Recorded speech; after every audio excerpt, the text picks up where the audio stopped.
Everybody, I'm Subhankar from class 11, and today I am going to compare the two texts on the basis of the modern bureaucratic system of postmodern era. The two texts which I am going to compare are The Trial by Franz Kafka and Hojoboro Law by Sukumar Rai. So first of all, I would like to move towards the first section, that is introducing the writers. So if we talk about Franz Kafka is one of the literary geniuses of postmodern era and often termed as the Shakespeare of postmodern era.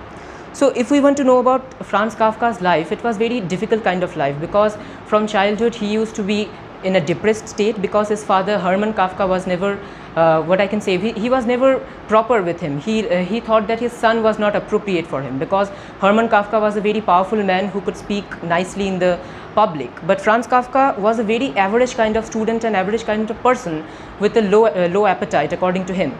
That's why from childhood they had a very difficult kind of relationship. So later on also, when Franz Kafka went to the university, he was taught law because of his father, but he didn't have any interest for law. So at that time he started writing, and some of his writings were published in his lifetime. For example, Metamorphosis, which is one of the most important and most prominent writings of the postmodern era. But at that time no writing was acclaimed properly, because Franz Kafka's writing is so ahead of its time that people take much of time to understand. Kafka has died many years ago, nearly 100 years ago, and today after 100 years also, we the scholars, we are trying to understand his texts, but we cannot tell that we have understood it completely. So The Trial is one of the most, and if not the most important novel by Franz Kafka, and it revolves around a very ambiguous and very different kind of story. So I will discuss that when I will discuss about the story. Now if we move towards Sukumar Rai is a kind of writer. There are some of the writers in our world who are misinterpreted, and according to me, Sukumar Rai is one of the most misinterpreted writers of the world, because from childhood we have known Sukumar Rai as a Shishu Sahittik, what we call in Bengali, means a person who writes rhymes and stories for children. But actually we know about Satyajit Ray. Satyajit Ray was Sukumar Rai's son. So he made a film called Hirak Rajar Deshe, which is considered as one of the greatest dystopian fictions or anti-fascism films of the world. So when he was asked about the film, he said that বড়দের জন্য ছোটদের ছবি. That's how he described Hirak Rajar Deshe. So I think Sukumar Rai's writing can also be described the best with that explanation, বড়দের জন্য ছোটদের লেখা. If we talk about Abol Tabol, which is his most known writing collection, accumulation of poems, in Abol Tabol also, Abol Tabol is not only a nonsense poetry. The genre is called nonsense poetry, and we should know that nonsense writing or nonsense literature always has a dark humor, a political, sociological satire with it. If we see the poems of the Abol Tabol, then we can very clearly understand that at that time Sukumar Rai was criticizing the fascist British rule of India, and he was at the same time he was criticizing the pseudo intellectuals or the buddhijibis of that society with his poetries. And we can get many poetries there, like one poetry has become very popular in 2021, that is Ekushe Ain, Shib Thakurer Apon Desher Ain Kanun Sorboneshe, which has become very relevant in this time. So I will not move towards the political sphere. So these are the two writers whom I am going to discuss today, and by my introduction maybe you have understood that this topic is a bit political topic, and it's not very much accessible topic, but I would like to make it easier. Now let's move towards the texts. The Trial is actually, as I said, one of the most difficult texts of the postmodern era. If I tell the summary of The Trial, we cannot summarize a novel like The Trial like that. If we start speaking about that, 36 hours will pass and we will not finish. So in this trial, we have one central character named Joseph K. On his 30th birthday, Joseph K, we should know about Joseph K at the first term. Joseph K was a higher official of a registered bank. So he was very much, he was okay. He was leading a luxurious life, and he was a wealthy man. He used to live in one of the boarding houses of Prague, where the boarder was Mrs. Bursner, who was his fellow boarder. So he was having a good life. One day on his 30th birthday, when he woke up from his dreams, in the writings of Kafka, we generally have this typical kind of scenario wherein most of his writings, the central character just wakes up from dream. In Metamorphosis also we have seen that Gregor Samsa, who is the central character, he wakes up from dream one day and he sees that he is not a human being anymore, he has turned into a cockroach. So that's another thing. In the trial, we see Joseph K, he is waking up, and after waking up he is seeing that the things are not normal, because in other days his breakfast is ready beneath his bed, but that day it was not ready. So suddenly two people in black, two police officials named Willem and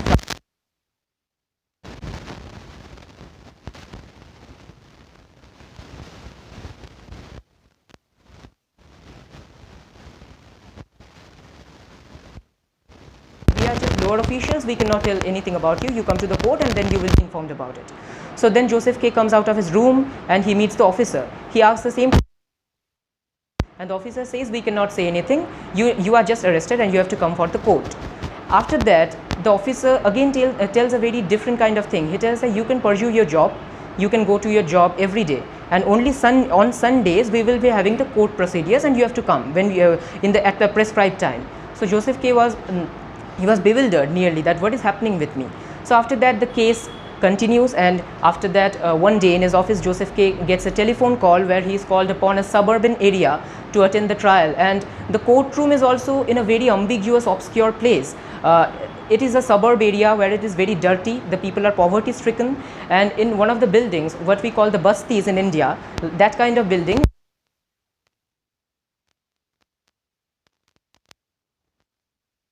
areas is the courtroom. So he goes to the court, and after that the trial continues, and again bewildering things start occurring, and throughout the whole trial Joseph K doesn't get any chance to defend himself, and he even doesn't know what is his guilt, and at the end of the story Joseph K is killed.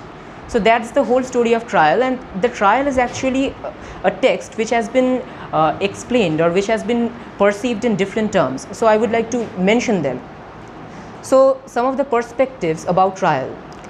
The first perspective is that the trial can be seen as a criticism of the bewildering bureaucratic system of the postmodern era, which is the most common example which all the scholars discuss. The bureaucratic system includes many of the political institutions of our democratic or dictatorship world, but mostly it includes the judiciary system or the court system.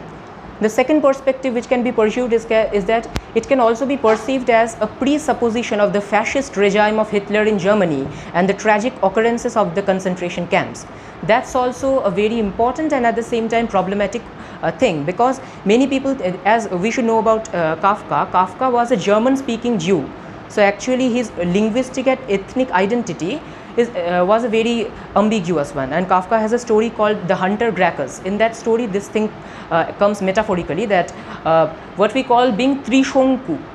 Trishonku is a person who is not being able to go to the heaven and not even to the earth. He is just hanging between. So Kafka's situation was like that. He was a German, but he was a Jew speaking German.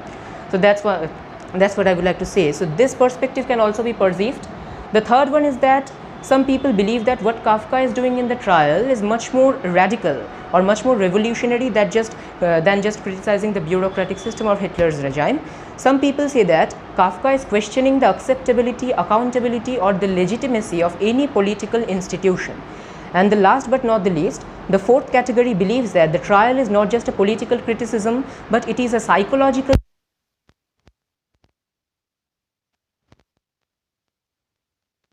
domain.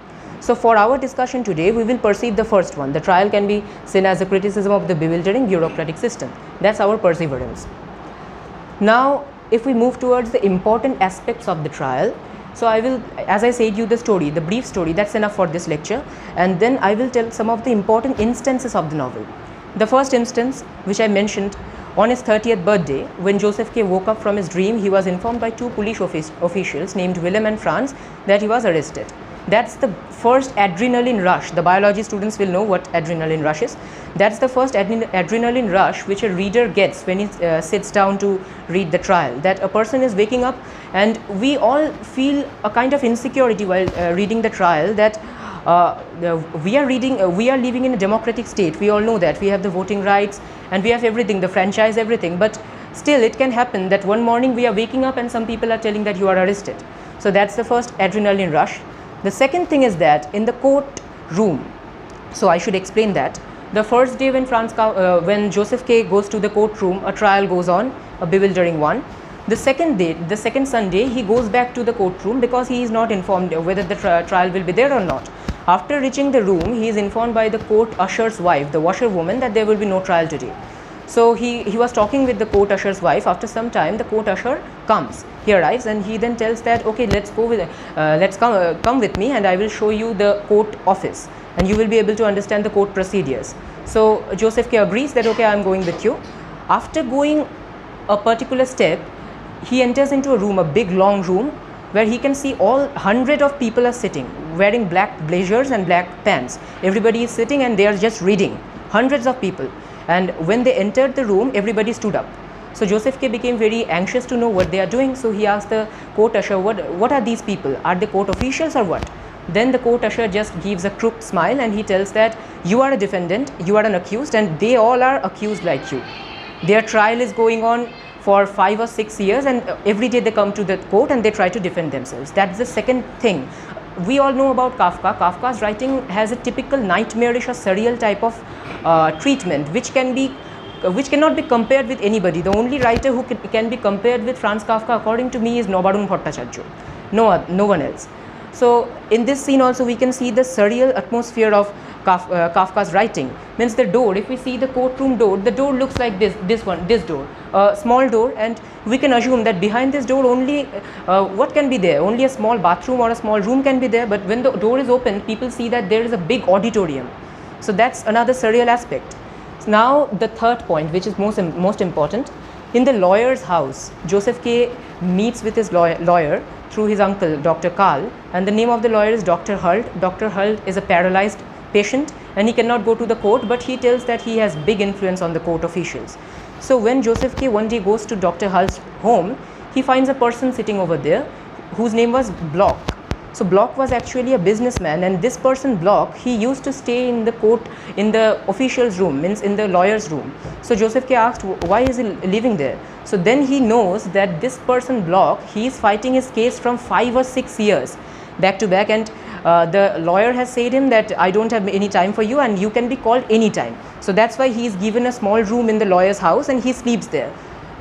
For example, I can tell you, suppose it's 1 a.m. at the night and suddenly the lawyer comes and tells, okay, come, we will discuss about your case, and he has to come, and the lawyer reacts as a dog with Block. We also know about that. That's another tragic thing which Joseph K comes to know, because this is an important aspect of the story, because before that Joseph K was assuming that it was only him who was suffering this problem, but now he came to know that there are hundreds of people, thousands of youths who are suffering the same problem. Now the fifth point, there is a court painter in the story whom Joseph K comes to know from one of the officials of his bank. His name is Titorelli. So Titorelli is also a very key character in the novel, and this person is of a very typical character, because Titorelli, he lives in the outskirts of the city. He has a small wooden room, and he tells Joseph K that he has got this job as a court painter from dynastic succession. Means before him his father was the court painter, before that his grandfather was the court painter, like that. So this person Titorelli tells a very interesting and at the same time bizarre thing to Joseph K. He tells that there are only 3 ways of emancipation from this case of yours. Number 1, actual acquittal. Actual acquittal means you will be emancipated, or you are freed. Your case will be shut down and you will not be guilty anymore. So after telling that, he tells that don't think about this, because actual acquittal is actually an imaginary thing. Nobody has got this till date. Forget about it, man. He tells that you are not going to get actual acquittal. Then the second point is that ostensible acquittal. This is the most disturbing point.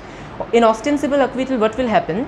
The person, the defendant, means Joseph K, he will be freed by the court. Oh, okay, you are free and you can pursue your life, and then he is not guilty anymore. He thinks about that. After 5 or 6 years or even 10 years, any day he can be called again to the court. Here, come again. In Bengali, if we see, মানে লোকটাকে ছেড়ে দেওয়া হলো, hot করে 5-6 বছর পরে আবার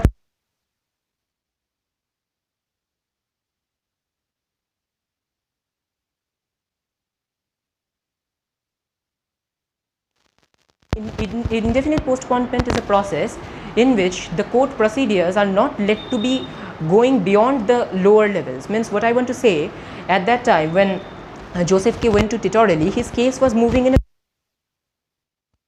trials were occurring, and we also know with the Indians that the case progresses day by day and it goes to the higher court, the Supreme Court. So in indefinite postponement, what we can do, what we say in Bengali is sthogito kore dewa ba sthogit kore deya. We can just stop the development of the case so that the case is just among a small circle. So these are the 3 things which Titorelli says. So why I am telling these things, people are thinking, because in the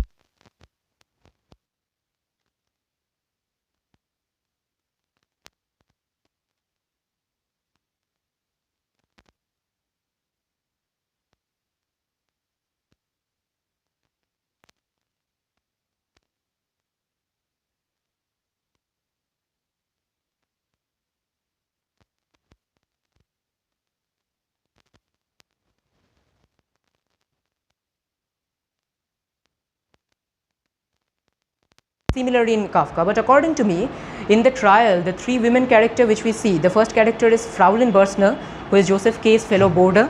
The second character is the court usher's wife, the court washerwoman.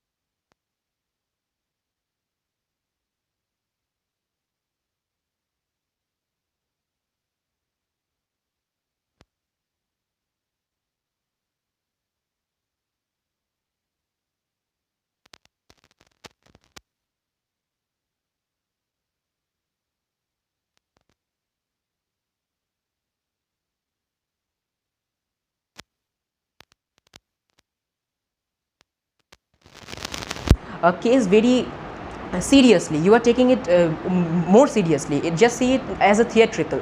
And I would like to mention an interesting aspect right now. In the very first place of the novel, when Joseph K meets the police officials, one thing strikes his mind. He thinks that today it's my birthday, and in India also we know that on our birthdays our friends often play pranks with us. They act something and then they tell that okay, it was just an acting, your birthday. So Joseph K was thinking that maybe my official friends, they have sent this actors to do a prank with me, and if I laugh at them, maybe they will also laugh at me. So I have a deep thinking that if at that time if Joseph K really laughed at them, then maybe this couldn't have happened, because the trial is just a hallucination of Joseph K's mind. So these are some of the important aspects of the trial which I wanted to highlight. And now let us move towards Hojo Borolo. So Hojo Borolo's world and the trial's world.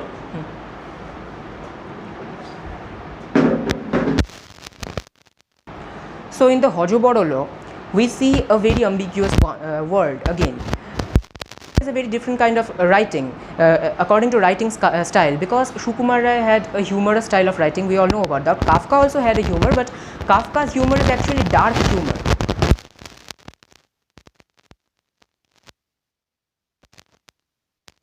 Is very ambiguous and strange and bizarre at the same time, because in the first scene we can see the narrator, he is waking up from a sleep and he is seeing that his rumal has turned into a cat, and the cat is talking, he is talking nonsense.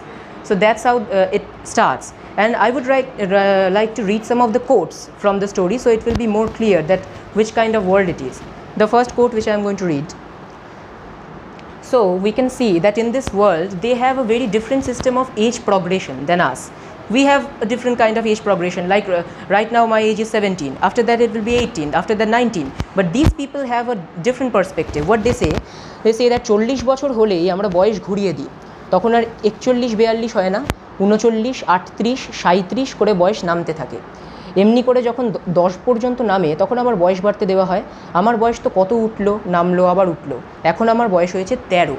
So this quote, it's a very humorous quote where the children, when they read it, they find it funny, but actually it's one of the biggest criticisms to the fascism world. If we read if we read the writings of Vladimir Lenin, or if we read the writings of Tagore family about fascism, the first book about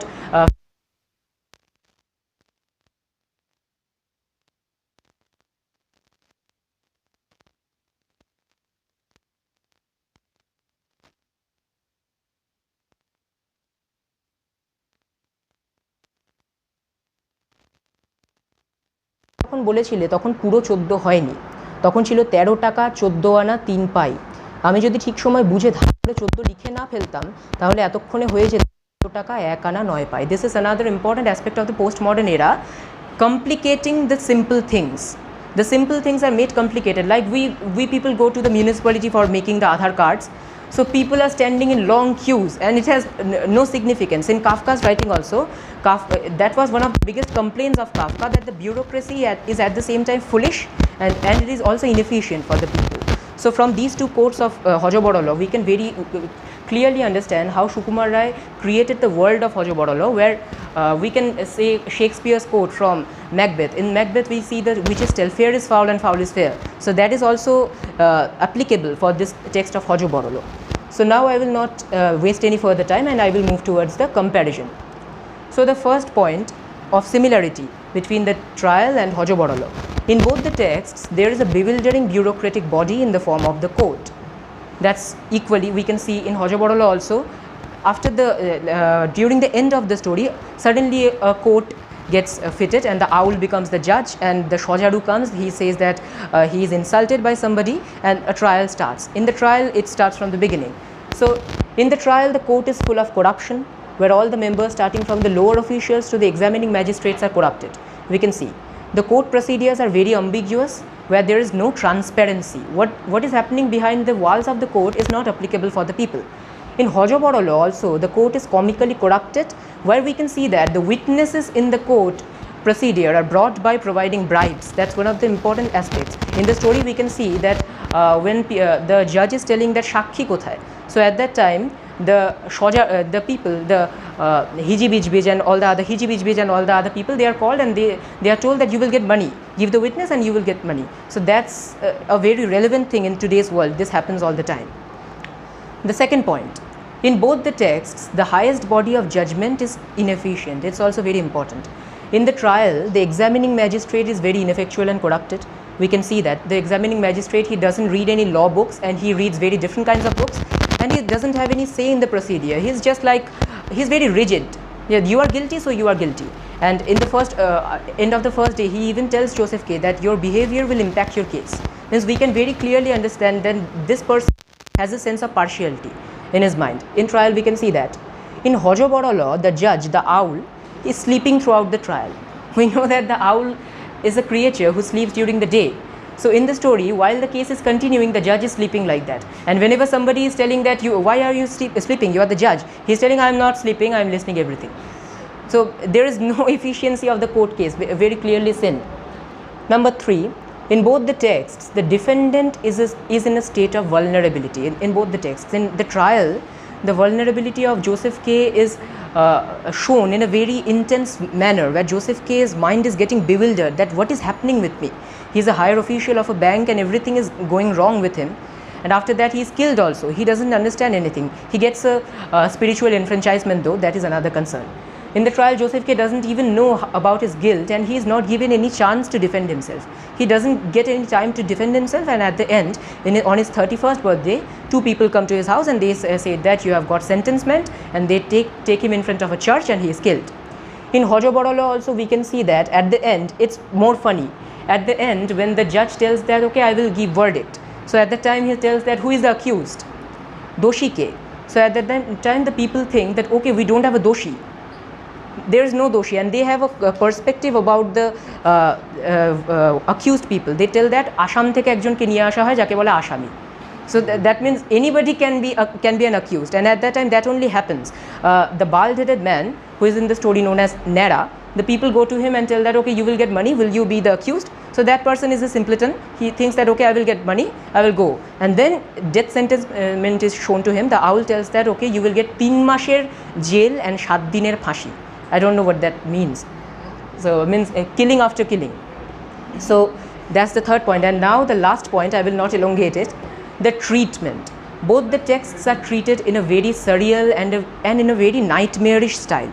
Now in Hojo Borolo, the nightmare style becomes very prominent, because at the end of the story we can understand that the narrator was actually sleeping and he wakes up from the dream, but then Shukumar Rai has given another master stroke. After that, he is telling that he just saw the cat going out of the room. So he has just created a sense of obscurity, that was it a dream or was it not a dream. And in the trial, in all the Kafka's works, for example, he has a story named The Country Doctor, which is one of the greatest stories of alienation. So in that story also, in many other Metamorphoses, in the Penal Colony, all the stories, there is a nightmarish type of treatment, but it is not ensured that whether it is nightmare or not. So in the trial also we get this treatment. Like, I would like to emphasize on one scene when Joseph K is in his bank office. One day he just opens one door of the office and he sees that the 2 officials who came to bring him to the court, Willem and Franz, they are being beaten by another person. So they are crying that you complained about us to the examining magistrate, that's why we are getting the punishment, and we have children at house, how will we progress, how will we leave? And Joseph K just shuts the door. he again opens it and nothing is there. So these kind of small things are present all over the story. So that was the last point which I said. And so from this lecture I just wanted to emphasize that two texts which are very different, nobody will compare Hojo Borolo with the trial, because Hojo Borolo is never taken seriously and the trial is taught in all the universities all over the world. But these two texts can be compared very easily. So at the last I would like to do an acknowledgement. When I first time read Kafka, when you read Kafka you also always have this experience that mathaye bach pora.